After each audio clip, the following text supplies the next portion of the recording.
Aloha, my name is Anna Covert, and I'm coming to you from my battleship here on the beautiful island of Oahu. This week on the Covert Code, the topic is maximizing profits and impact, and I'm pleased to introduce Jeanne Omlor, a seven-figure coach who helps business leaders maximize results and scale. With a focus on coaching, consulting, experts, and service providers, she helps businesses create strategies that identify those diamond clients and help them get really serious about achieving their goals. Thanks so much for being here today. Oh, it's great to be here, especially because I'm talking to somebody in Hawaii. Fantastic. Yes. So to kick us off, can you tell us a little bit about your professional journey and what led you to focus on, coaching and all these wonderful things you do?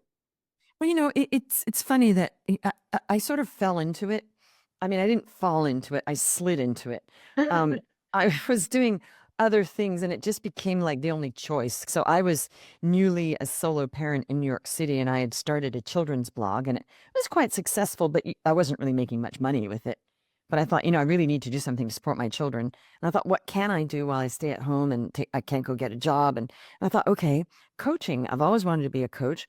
Why don't I do that? So that's kind of what got me into it, was just practicality in a way. Wow. Interesting. Mm. So what kind of background did you have? Oh, I had a very mixed background. My initial studies were fashion design. I studied fashion design in Australia and I worked for a bit in the industry. And then I became an actress and I just was an actress for many years and I lived all over the world. I was like 8 years in Paris. I was very bohemian, very Wow. artistic. And I lived in Paris just kind of doing, stuff. And I taught English and I worked for a cordon bleu chef doing like food design. And then at one point, being poor was no more fun to me. It was no longer fun. So I thought I'm going to move to New York and get serious and actually get a little bit more serious about the acting. And so I did that. And while I was doing that, I accidentally got a job on Wall Street as an executive recruiter. And I was really good at it. So I had a parallel um, career with acting. And then I started making some films while I was doing that. So then from there, I took a break, got married, had a kid, and I did a little bit of consulting for Wall Street and, and started the kids blog and then the coaching. Oh, that's cool. Yeah, it's a very eclectic. And with that, probably really great for coaching, right? So you can, relate to so many different types of people. Exactly, because, people are creative, and I have a very sort of innate understanding of the two sides of the brain with, the creative and then the more mathematical business side. And I can sort of click in myself when I start to do painting or something. I'll think, oh, I'll feel like a click. Okay, now I'm being creative. So I think it's important for me that I can understand different personality types and different ways. It's not even personality, just ways people have been thinking and problem solving, whether it's like artistic or business and numbers. I think that that's really, really important, and probably, it's interesting to be a coach for coaches. Mm. Yeah, tell me a little bit about that. Well, I mean, I love it because when I'm helping the go, they're helping other people. So it's just compounded good that I'm aiding and abetting someone else, then helping somebody else. So it just feels like compounded interest on the good that I'm creating rather than something that just stops at me. Yeah, what are your thoughts on the difference between a coach and a consultant? Everybody asks me that. And you know what? It's really, there's like this religion of what a coach is. And there's really no there's no one answer. Because, technically people could say I'm not a coach because I actually tell my clients what to do. Hey, and they ask me, what should I do? I'm training them too. So if you're ICF certified, they always say, oh no, a coach just asks questions. You never tell. Well, then I'm not a coach. However, I don't understand that concept because football coaches definitely tell their team what to do. Right. They don't say to them, hey, how do you feel about going and doing that touchdown? Exactly. Right? So I don't really hold much store in that. My thing is, does it matter what the difference is? I know consultants go in and they say, okay, here's the recommendation and go do it, like McKinsey, like the classic. They're not going to coach anybody, right? Um, but I feel like coaches are also doing some consulting because we're also coming up with a plan, but then we're coaching on it. Right. Totally. So talk to me about this idea of the diamond client. What does that mean? Well, I came up with that because I realized there's all sorts of clients. There's clients that drive you crazy. There's clients that will nickel and dime you to death. They're not diamond clients. There's clients that will come in and be nice, but not do the work. They're not diamond clients. So I came up with this concept about 5 years ago. I thought, what is a really diamond in the rough, diamond not in the rough, but diamond client? So basically, this is what I think a diamond client is. It's somebody that needs and wants your service or product and will pay for it gladly. And they see the value. That's the first part. The second is that they're easy to deal with. And, if you're coaching or consulting, they're coachable. Okay. If you're selling a product, it's somebody that's reasonable. If there's something wrong with the product, they'll say, hey, and you replace it, and they're not going to like throw a Harry. Okay. And then the third part is they don't nickel and dime you to death, because that means they don't really see the value, and that it's disrespectful in a way. It's okay to negotiate, but people that nickel and dime, if there's just a point where it's like, well, this is disrespectful because you clearly don't value what I'm doing. So that's those are the three things that make up a diamond client in my mind. And that's why I created the term diamond client. I think you're right. I was reading a book, and in there the first chapter was about ditching the duds, and just how much the time suck, and mental sucking that client can really do, because they are creating these waves of negativity, and then that's influencing you with doubt of, well, they don't see the value, or or over compensating, giving them more time than they really deserve because they don't see the value. And now that's taking away from those clients that really do deserve the attention. And even while it's hard, especially when you're building a business and you feel like every client matters, and if you lose this big one, what could happen? What you really get back is the ability to, I think, manifest and draw that right client to you. Absolutely. Well, in my business, nobody's ever going to be neglected if I have a problem client, because we service no matter. It's not like, it's not like in a family where the problem child takes all the attention of the mom. Yes, we have the help, so that's not a danger. But there is that danger of the negative, energetic influence of just dealing with. I mean, we're all human, and dealing with a painful person, it just takes a lot out of you. Yeah, it does. Says, what's an example? I know you've worked with a lot of Fortune 500 companies and CIOs and iconic leaders. Do you have a story that you can share with us about maybe a breakthrough and that you helped them achieve with some of these strategies? Yes. Usually people don't understand that what they think they need is not really what happens sometimes. So one of my clients that owned several companies, it's usually life purpose.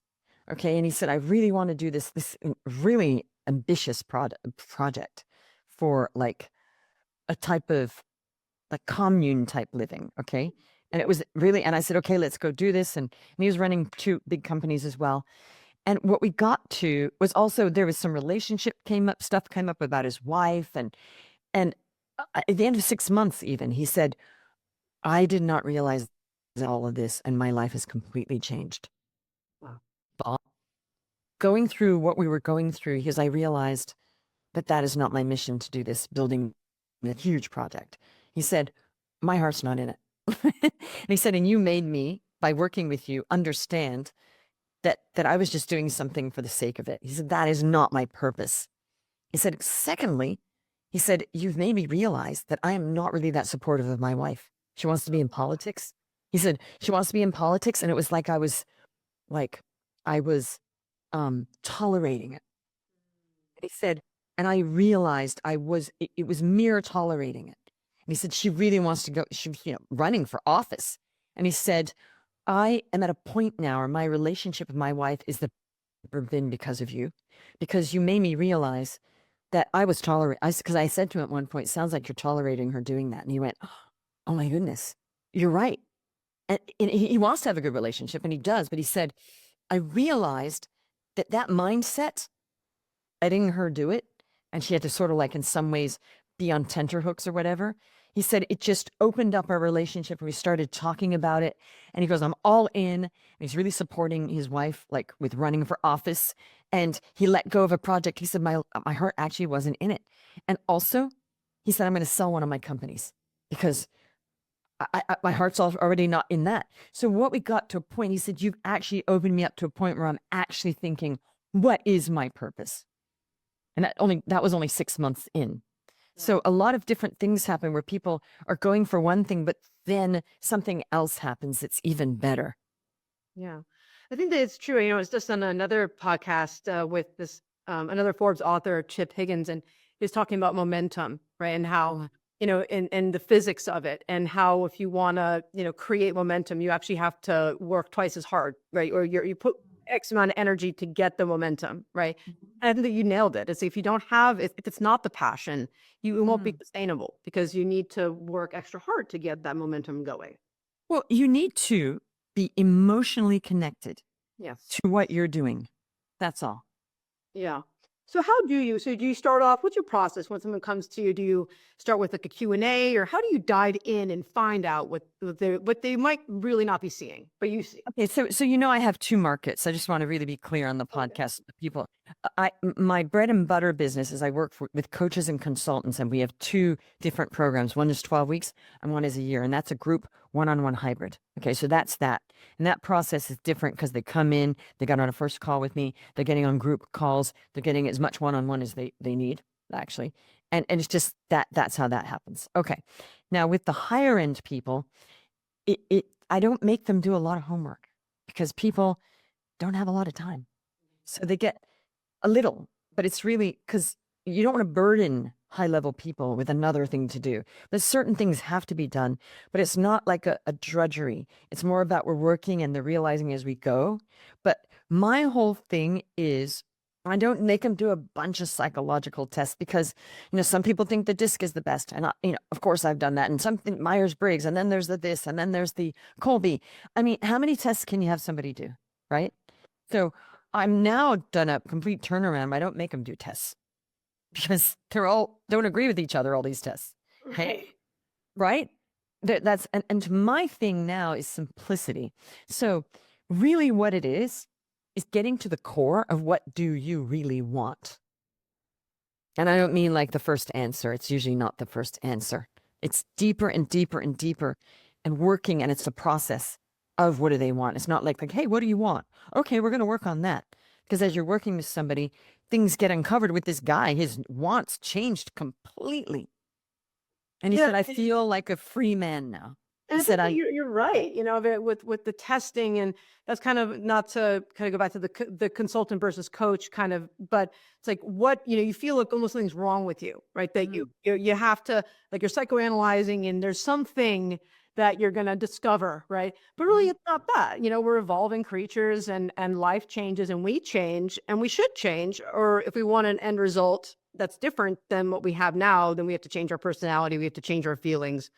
And that's how we, right, the law of attraction manifests these new things into our lives.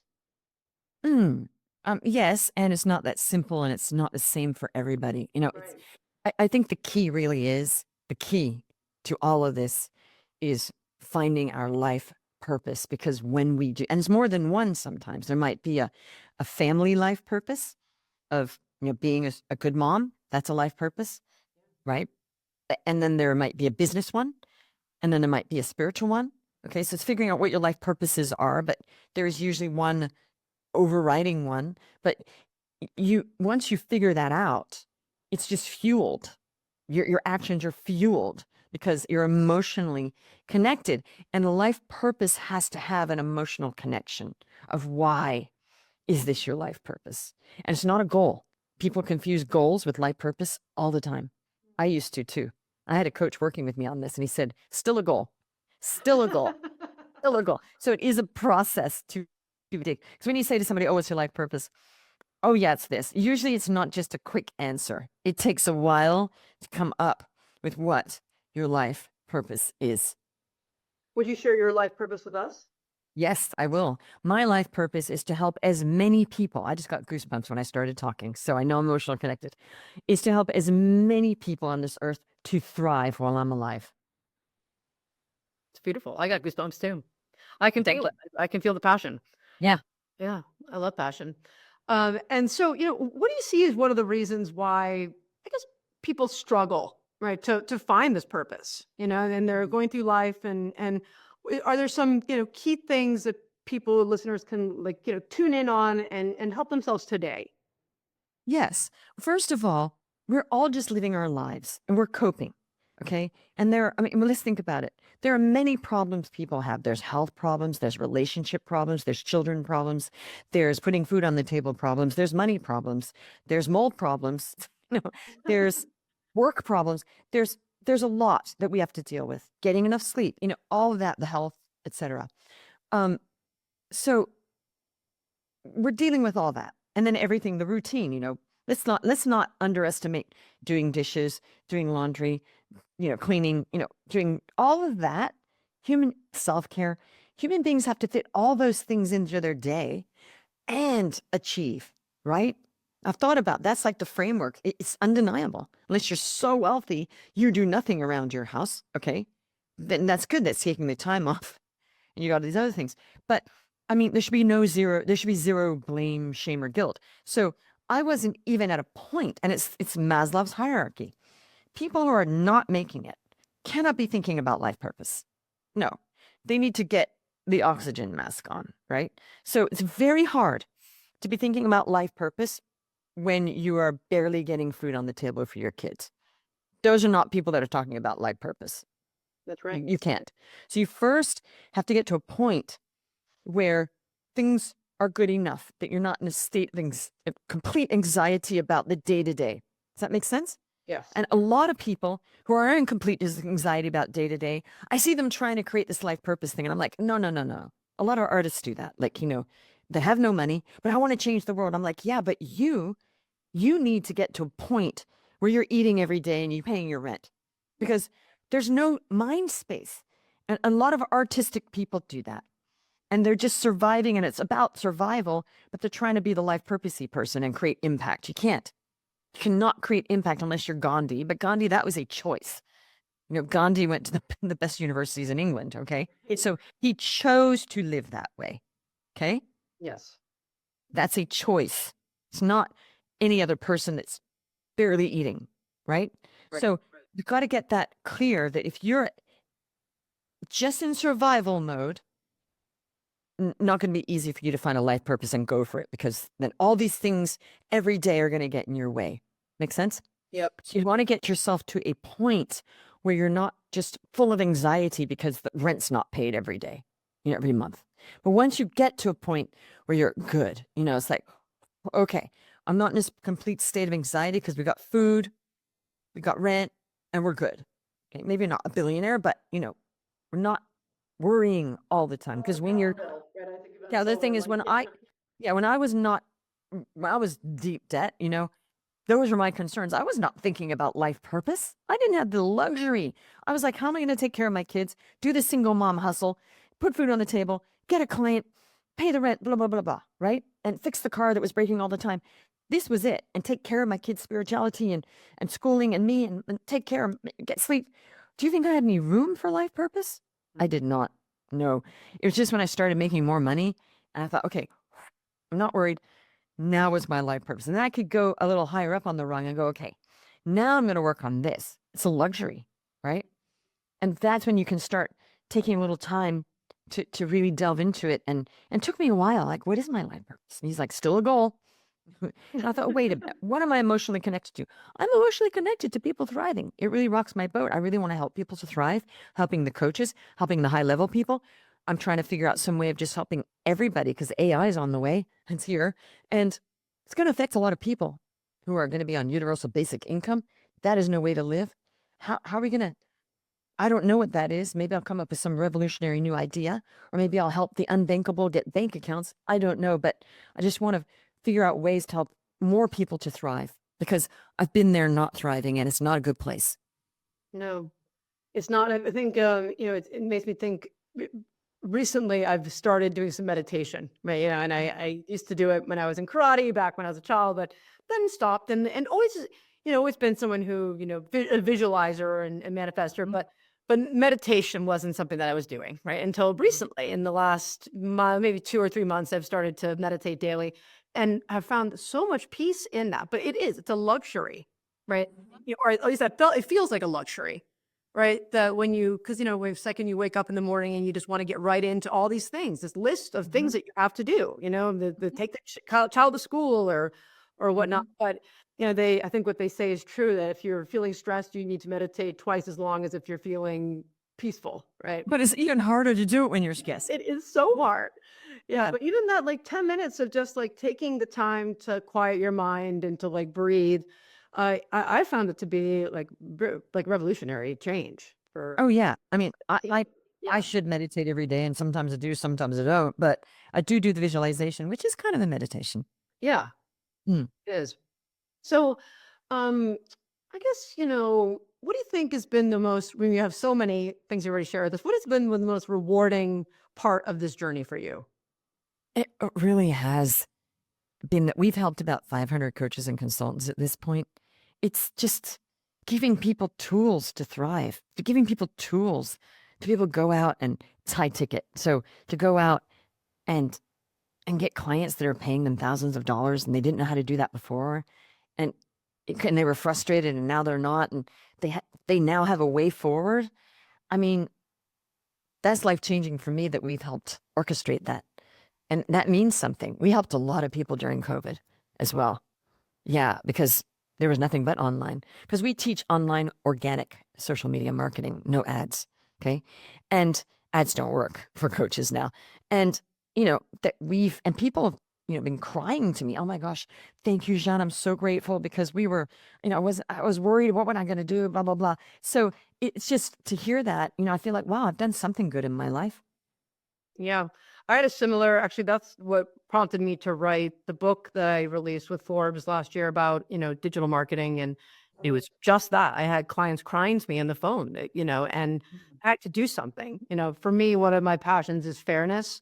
And that came out of me growing up dyslexic. And, things weren't, no matter how hard I worked and work hard I did, I still struggled in school. And, as a result, I cried a lot and it wasn't fair. And that didn't change till much later in my life, thanks to the unwavering support of my mother and the computer. The keyboard opened up my world of possibility, and finally, I could read my own handwriting. I had spell check, Excel, and other tools that, like, leveled the playing field for me. Mhm, Technology has done that for lots of us, made our lives easier and safer and fairer. But mhm, as the saying goes, technology is both a burden and a blessing, and what I've found is that these very same tools that have helped me thrive are having the exact opposite effect on millions of business owners. You know, just this year alone, there was 100 billion in digital fraud, right? And those are coming from, you brought up Facebook, right. Google, Microsoft, the pillars of Mhm, truth, right? That mhm. are deploying bots to click on ads, inflating costs with no promise of return. Oh, wait, you mean Facebook's doing that to Yes, they make are. That's Oh, that's why are you're they Mhm. are they gonna be prosecuted for this? I mean, that's kind of part of the Google antitrust stuff as well. Right? So So now you now can that makes sense. yeah, That and makes sense. So yeah. they've actually proven that Facebook is actually getting bots to click on your ads just to make you spend more money, and they're not Absolutely, working. and there are and the No good wonder they're news not is working. right, well, and the good news is there's actually some protection that you can, I one of my favorite companies is ClickSees. They're a Tel Aviv-based company, and how I found them, it was kind of like, it was destiny. All of Mhm, a sudden, because I do, Google Ads, I do all this digital marketing. I'm the leader mhm, in digital marketing space, and all of a sudden, I started seeing 30% reduction of result across mhm, all these different industries, different places in the world, different this can't be there's gotta be something to it, right? Then I got served an ad saying, "Oh, 27% of all ads are fake." And I'm like, "Huh, that seems oddly aligned with what I'm experiencing." I signed up for this 14-day trial, and immediately I saw all of my accounts, start to return to these benchmarks that we had been expecting in terms of mm. conversion rate and bounce. So this company gets rid of the bots. Basically, what it is you protect your so you link your if you're running Facebook ads, Mhm, and you can't do the Facebook form, that's mhm. inside of Facebook. No Yes. bot protection there. So you Got have it. to do it. So if you drive traffic to the website, you put a pixel on the site, and then Mhm, you're protecting each campaign. And the first click you pay for, right? mhm. But then the software recognizes this was Ah. not in the area that you had been targeting. They Mhm. spun the IP somewhere, Mm, right? Or they clicked and then there's no movement on the page. The me mhm. is non-human. Right. And so then we block that, and bots typically use the same IP or IP range. So we can block up to 500 of an IP range, and that immediately has savings that we can quantify, right? From Google and Microsoft. Actually, Google has a direct integration with them, but Microsoft does not. And you can only block 100 negative IPs at a time. But sometimes we see, and today, and I save over $100,000 every single month in client spend. Amazing. Did, yeah, and that's so it's I love that, and social's changed so much too. Just like we brought up AI, I think a lot of people fail to see is that the whole concept here is to build the audience, right? When social media first came out, right, the more we posted, the more we reached people. They needed that content. And right, so it was if we post 6 times a day and we were reaching our followers, and things were great. But as soon as they reached the top of that adoption curve, things changed. Right now, only time your post is even seen is if you're getting engagement on it. People are watching, they're liking, they're commenting, and now it's all pay to play, right? And the same thing is happening with AI, which is That's where I come in. Ads just, you've just explained why, again, even more so why ads aren't working.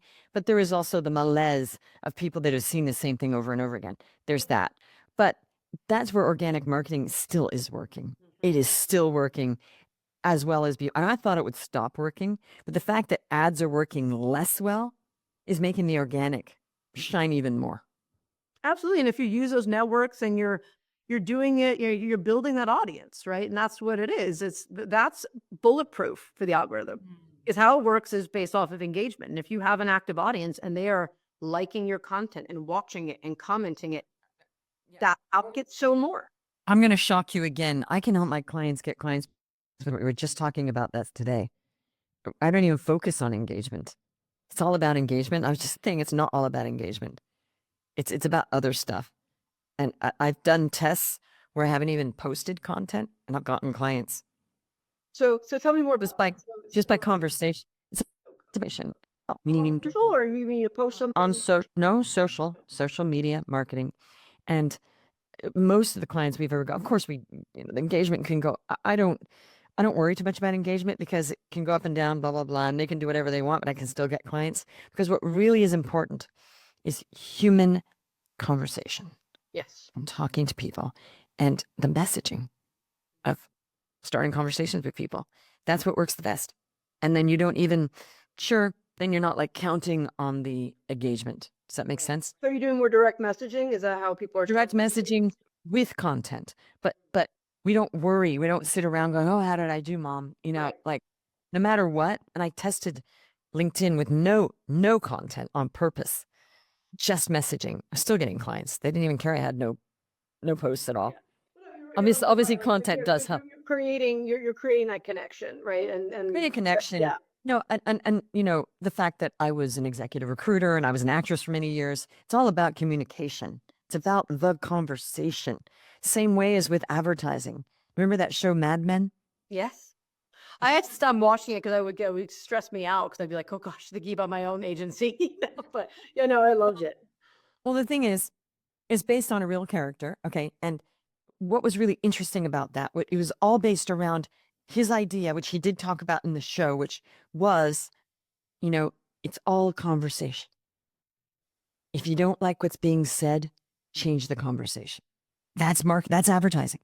I'm reading this great book right now. It's called Behavioral Science in Advertising, and it's from Nancy Hubbard. And it's about, how to use communication like you're talking about and the way that you say it and what do you show with it, right? That can make people respond without them even really thinking because we don't, it's behaviorally. And I think it's really fascinating. And I think that's one of the things where I think where AI can kind of help is to, if you know these strategies and you know who you're targeting, can you help, create that opening line or barrier, or try different things faster where maybe we're so programmed to think a certain way that it's hard for us to spin the dialogue. Have you used are you using AI at all, or you guys are all? I think AI is great AI is fantastic for research. It's fantastic to rewrite content that you've already written to get another version of it, right? Yeah. And then you have to go in and do another swipe, right? So the good thing is a lot of the AI stuff you can kind of see it's AI, right? So I think it's good as far as drafts go. As far as I like to be. I mean, it's there. We might as well use it. And I think that you can't beat them, join them, right? But no, we don't. I come up with the messages. I don't. Every now and then I'll say, hey, let's put it through Chat GPT and see what they say. But generally, it sounds pretty spammy. And some of the advice that Chat GPT and Claude have given me are like really bad. But like marketing advice, I'm like, there's such bad marketing advice. It's like the standard Google marketing advice that you would ask Google, right? And I'm like, Right. I think they pop up those like the top 5 ways to do go blah, blah, do blah. this and build your email list. I'm like, so it's good though, because it makes me realize, we still do need humans. Yes, Yeah. we do. We definitely do. So, looking ahead, what excites you most about the future of coaching, consulting, and what trends people be paying attention to? AI and I'm always looking for ways to have AI get me more like I'm thinking about how AI can get me a more global reach. Okay. I'm actually doing some research on that. And I'm in a really big AI, sort of more kind of elite AI future group. So there's that. It will affect it, but I don't know how we're gonna. I don't know how. I'm always thinking, how is this going to affect us, and how can we adapt? But quite frankly, not many people are going to really want to talk to a robot. Okay. And you could do a cool thing where I could do a Jeanne bot where it's me in the head and all that. I know how to do that. If I wanted, I could hire and get somebody to do that. But it would have to be like an add-on. It would be like, okay, after hours, just ask Jeanne bot. But there's still people need to speak to a human being, right? Nobody really just wants to deal with bots, right? No. But there's some ways like that's a cool idea. I just told you, a Jeanne bot, like Well, in the metaverse, they could come visit, Jean Bart. yeah, sure. You know what? But you can just put it on a website and there's like a head and hey, Jean, tell me this, and we can feed all my information into it and all the sessions we've ever done.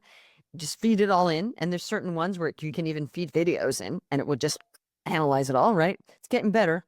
And then it's like, hey, you have a question after hours, ask the bot. Then of course we're still doing art. So it can be like an add-on, right? Yeah. So things like that are cool. Do I need it right now? Probably not. It's a gimmick, but some people, I might do that just for fun to be ahead of the curve. Yeah, people are already doing that, but this whole thing of yes, I know there are bot coaches already. Okay, but I don't know anybody that want to have a bot coach. They want a human being, Well, right? and then those examples that we've been reading about with have been giving some really shady. One of these what's the word I'm looking for? It was like a psychiatrist bot, and it gave some really bad, like told someone that they should jump off the cliff. It's horrible. I mean, they're really scary things, and Yeah, you have to be very careful if you're a psychologist because you could get sued, I right? was horrified.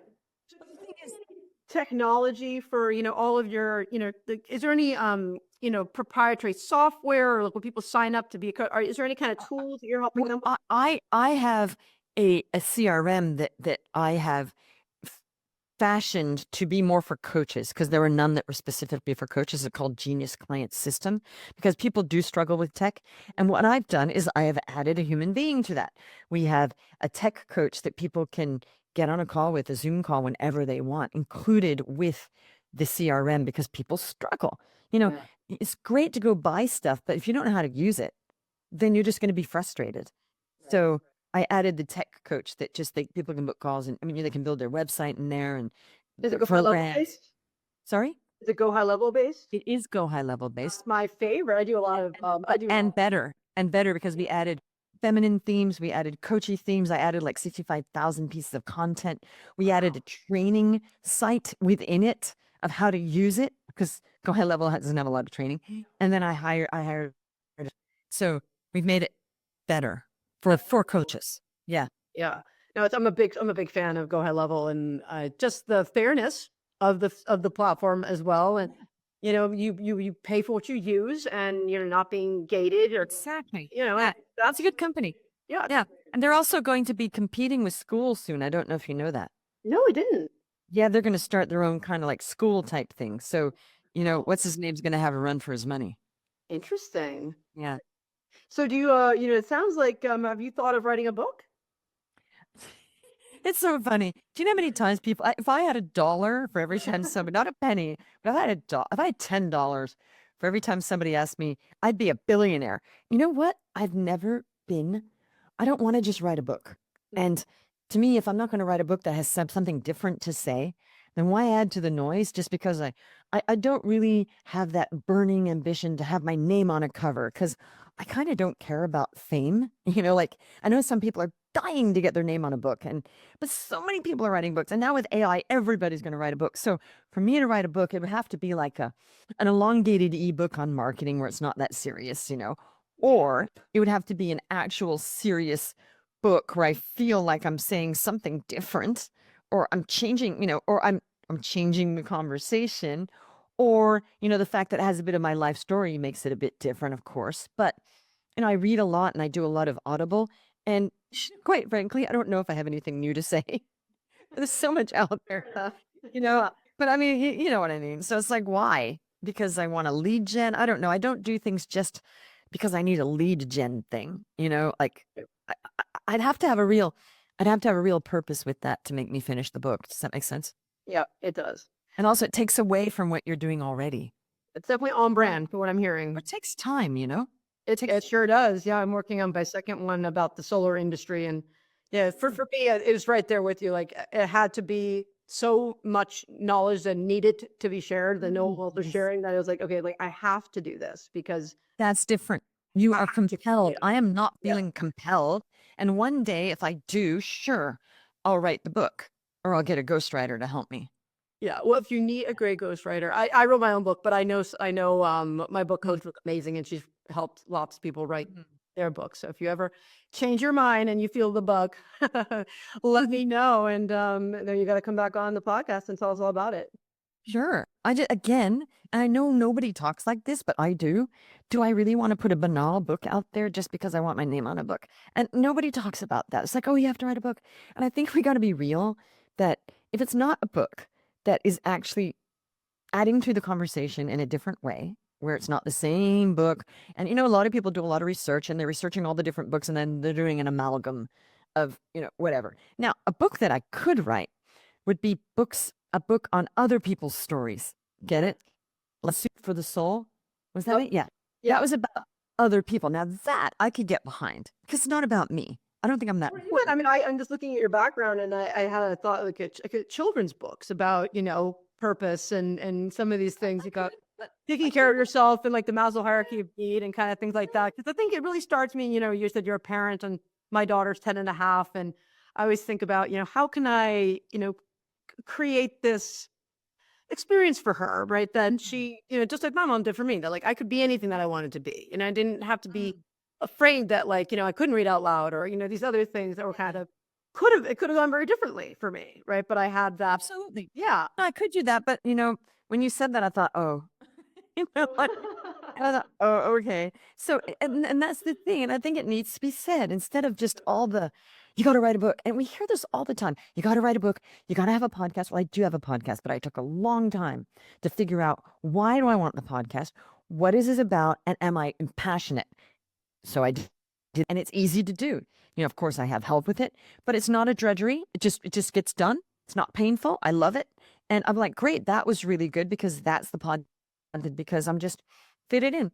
Now, of Yeah. course, I have a podcast manager and I have podcast producers, and I just do it. But it did take some work getting it up. But I thought I'm not going to do a podcast unless it's about like what I'm passionate. It's called Business, Wealth, Impact. 3 things I'm passionate about. It wasn't coach the world and let's just get a bunch of coaches. Now I should actually do one called Coach the World, but That was pretty cool. will I be all in? I might. I have to think about that. It's a lot of work to do another podcast.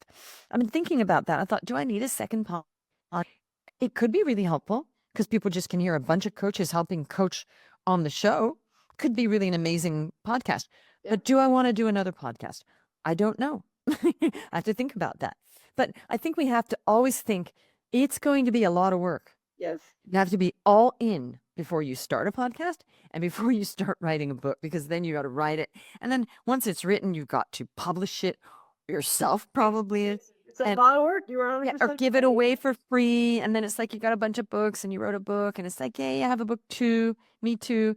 So, like I think it's helpful that people hear that somebody like me hasn't written a book. Yeah. And great if you have, God bless you, but I'm not writing a book unless it's like, okay, this is something different, and it doesn't have to be the best book in the whole world, but just have to be not like every other book out there. That's Of all. course. Absolutely. Yeah. Well, I've been really enjoying meeting new people through my podcast. So thanks so much for taking the time to share with my listeners your passion. And I think we learned a lot today about, what you do and how you help others. So I really appreciate you being here. Yeah, it was fantastic. Thanks, Anna. And by the way, what was the name of that thing that you got that helped avoid the bots? I will send you a link. So it's called ClickCease. So I have an affiliate link, and we're doing donations for Maui with our affiliate uh, credits. So I'll send you my link and try out and let me know what you think about it. And you should see immediate results in 7 days. If I'm running ads, which I'm not. You're right. I use that. I would get it to. Actually wanted to give to other people that don't want it. No, you should. You should. Perfect. Great. Well, To also, learn more about Jeanne, you can visit her website or find her on LinkedIn. And I guess tune into the podcast. So when is your podcast? when is it? Yeah. We drop 2 a week. 2 week. Yeah. Yes. So it's all the time. The time. All right. Well, I'll definitely tune in and appreciate you being here. And to all my listeners, please join me next week as I interview another industry expert on a topic to help you succeed on and offline. I'll see you in the pixels. Aloha.